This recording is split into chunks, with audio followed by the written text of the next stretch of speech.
আসসালামু আলাইকুম, আমন্ত্রণ জানাচ্ছি চ্যানেল জুলাই 36 এর রাতের সংবাদে। প্রথমে জানিয়ে দিব জাতীয় সংবাদ।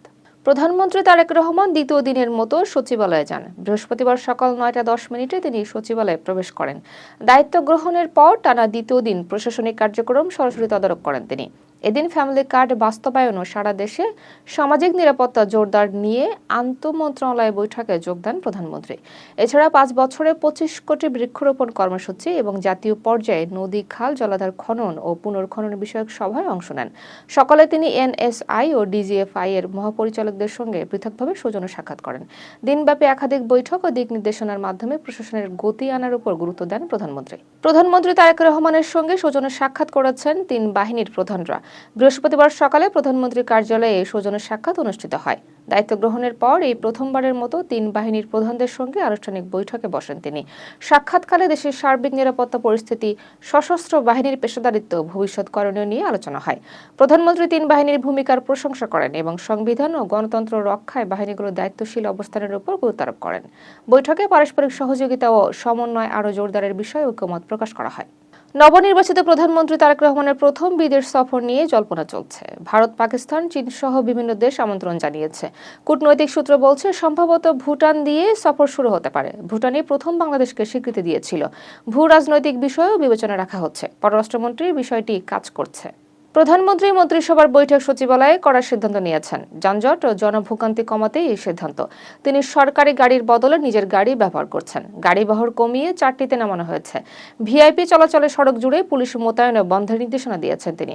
জনবান্ধব প্রশাসনের লক্ষ্য বলে জানানো হয়েছে। পুলিশ কর্মকর্তা সন্তোষ চৌধুরী হত্যা মামলার অভিযুক্ত আহমেদ রাজা হাসান মেহেদীকে দিল্লি বিমানবন্দরে আটক করা হয়। ইউরোপ পালানোর সময় তাকে গ্রেপ্তার করা হয় বলে সূত্র জানায়। পরবর্তীতে তাকে বাংলাদেশে ফেরত পাঠানো হয়। মেহেদী দাবি করেন, আটক অবস্থায় তাকে নির্যাতন করা হয়েছে। তিনি বলেন, পুলিশ তার ফোনও পরীক্ষা করেছে। ঘটনা নিয়ে তদন্তের দাবি উঠেছে। প্রধানমন্ত্রীর সহকারী একান্ত সচিব 2 হিসেবে আব্দুর রহমান সানিকে চুক্তিভিত্তিক নিয়োগ দেওয়া হয়েছে। জনপ্রশাসন মন্ত্রণালয় থেকে প্রজ্ঞাপন জারি করা হয়। গ্রেড 6 বেতন স্কেলে তিনি দায়িত্ব পালন করবেন। প্রধানমন্ত্রীর মেয়াদকাল বা সন্তুষ্টি সাপেক্ষে চুক্তি কার্যকর থাকবে। অন্য সব পেশা ও ব্যবসা পরিত্যাগের শর্ত দেওয়া হয়েছে। চুক্তিপত্রে অন্যান্য শর্ত নির্ধারিত হবে। রমজানে 10 লাখ পরিবারকে কম দামে দুধ, ডিম ও মাংস দেবে সরকার। রাজধানীর 25টি স্থানে বিক্রি কার্যক্রম চলবে। মৎস্য ও প্রাণী সম্পদ প্রতিমন্ত্রী তথ্য জানান, পুরো রমজান মাস জুড়ে এই সুবিধা থাকবে। পুষ্টি ঘাটতি কমানোর লক্ষ্য ফ্যামিলি কার্ডের আওতায় কার্যক্রম চলবে। ধর্মমন্ত্রী কাজী শাহ মোফাজ্জল হোসেন কায়কোবাদ নিজেকে জনগণের কামলা হিসেবে পরিচয় দিতে চান। তিনি বলেন, মাননীয় মন্ত্রী বলা হলে খারাপ লাগে। জনগণের ভোটে কাজ করার জন্য দায়িত্ব পেয়েছেন। রমজানে সবাইকে দোয়ার আহ্বান জানান তিনি। দেশ পরিচালনায় আল্লাহর হেদায়েতের কামনা করেন। চাঁদ দেখা কমিটির বৈঠক শেষে এ বক্তব্য দেন তিনি। ঢাকা, উত্তর, দক্ষিণ ও চট্টগ্রাম সিটি কর্পোরেশন নির্বাচন দিয়ে স্থানীয় সরকার নির্বাচন শুরু করতে চায় ইসি। স্থানীয় সরকার বিভাগ এ বিষয়ে চিঠি দিয়েছে। এ 3 সিটি শেষে অন্যান্য সিটি ও উপজেলা নির্বাচন হবে। বর্তমানে প্রশাসক দিয়ে প্রতিষ্ঠানগুলো চলছে। আইন অনুযায়ী নির্দিষ্ট সময়ের মধ্যে নির্বাচন বাধ্যতামূলক। রাজনৈতিক মতামতও বিবেচনায় রাখা হচ্ছে।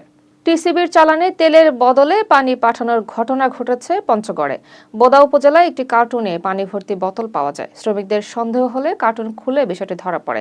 তাৎক্ষণিকভাবে চালান গ্রহণ করা হয়নি। ট্রাকটি ফেরত পাঠানো হয়েছে। ঘটনাটি তদন্তাধীন রয়েছে। ঠাকুরগাঁওয়ে চাঁদাবাজি ও অপরাধের তথ্য জানাতে ওয়েবসাইট চালু করেছেন মির্জা ফখরুল ইসলাম আলমগীর। ভেরিফাইড ফেসবুক পোস্টে তিনি কথা জানান। সরাসরি সদস্যর কথা জানাতে আহ্বান জানান। ইতিমধ্যে বহু অভিযোগ এসেছে। তার টিম বিষয়গুলো যাচাই করছে। শিগগিরই ব্যবস্থা নেওয়ার আশ্বাস দেওয়া হয়েছে। দেশে ভূকম্পন অনুভূত হয়েছে। বৃহস্পতিবার দুপুর 12:46 ভারত বাংলাদেশ সীমান্তবর্তী এলাকা রিক্টার স্কেলে 4.1 মাত্রার ভূকম্পন অনুভূত হয়। ইএমএসসি জানায়, ভূকম্পনের উৎপত্তিস্থল ঢাকা থেকে 181 কিলোমিটার দূরে সুনামগঞ্জের ছাতকে। সিলেট সহ আশেপাশের এলাকায় কয়েক সেকেন্ড কম্পন অনুভূত হলেও কোনো ক্ষয়ক্ষতির খবর পাওয়া যায়নি। দর্শক, এখন জানিয়ে দিব খেলাধুলার সংবাদ। যুব ও ক্রীড়া প্রতিমন্ত্রী হিসেবে শপথ নেওয়ার পর বুধবার সচিবালয়ে প্রথমবারের মতো অফিস করেছেন আমিনুল হক। দায়িত্বের প্রথম দিনই তিনি 9টি কর্মসূচি ঘোষণা করেছেন। ক্রীড়া মন্ত্রণালয় জাতীয় শিক্ষাক্রমে বাধ্যতামূলক ক্রীড়া শিক্ষা, খেলাধুলাকে পেশা হিসেবে প্রতিষ্ঠা, 64 জেলায় ইনডোর স্পোর্টস ভিলেজ নির্মাণ সহ নানা প্রকল্প বাস্তবায়ন করবে। এছাড়া তৃণমূল পর্যায়ে ক্রীড়া অবকাঠামো উন্নয়ন, বিশেষ চাহিদা সম্পন্ন ও সুবিধা বঞ্চিতদের খেলাধুলার সুযোগ নিশ্চিতকরণ, ক্রীড়া সরঞ্জাম ইন্ডাস্ট্রি স্থাপন এবং ব্যাংক ও কর্পোরেট পৃষ্ঠপোষকতা তদারকির দায়িত্ব দেওয়া হয়েছে। প্রধান নির্বাচকের দায়িত্ব ছাড়তে চান গাজী আশরাফ হোসেন লিপু। ব্যক্তিগত কারণে তিনি বিসিবিকে ইমেইলে বিষয়টি জানিয়েছেন।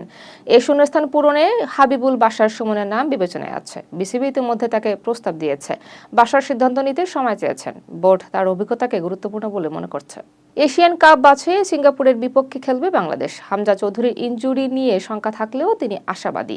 অধিনায়ক জামাল ভুঁইয়াকে ফিট থাকার কথা জানিয়েছেন হামজা। ভিয়েতনামের বিপক্ষে প্রীতি ম্যাচ খেলতে চায় বাংলাদেশ। ক্যাম্প বিদেশে করার পরিকল্পনা রয়েছে। কোচ কাবরেরার সঙ্গে আলোচনার অপেক্ষায় দল। দীর্ঘ ছুটি শেষে ঢাকায় ফিরেছেন জাতীয় ফুটবল দলের কোচ হাবিয়ার কাবরেরা। সিঙ্গাপুর ম্যাচেই তার চুক্তির শেষ ম্যাচ। ভিয়েতনামের বিপক্ষে ম্যাচ চূড়ান্ত হলেও আনুষ্ঠানিক ঘোষণা আসেনি। ঘরোয়া লীগ বন্ধ থাকায় প্রস্তুতি ব্যাহত হয়েছে। কোচের ভবিষ্যৎ এই ম্যাচের পর নির্ধারিত হবে। ফুটবল মহলে সমালোচনা চলছে।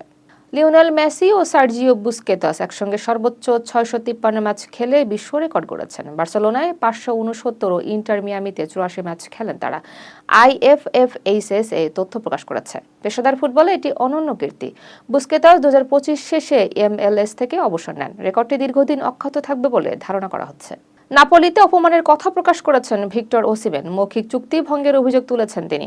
স্কোয়াড থেকে বাদ পড়ার ঘটনাও জানান। জুভেন্টাসে যেতে না দেওয়ার অভিযোগ করেন। বর্তমানে গালাতাসারাইয়ের হয়ে খেলছেন তিনি।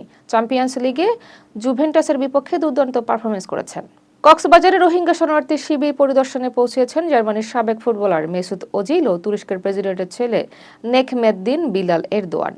তারা ঢাকার ব্যক্তিগত উড়োজাহাজে সকাল 10:30টার দিকে কক্সবাজারে অবতরণ করেন।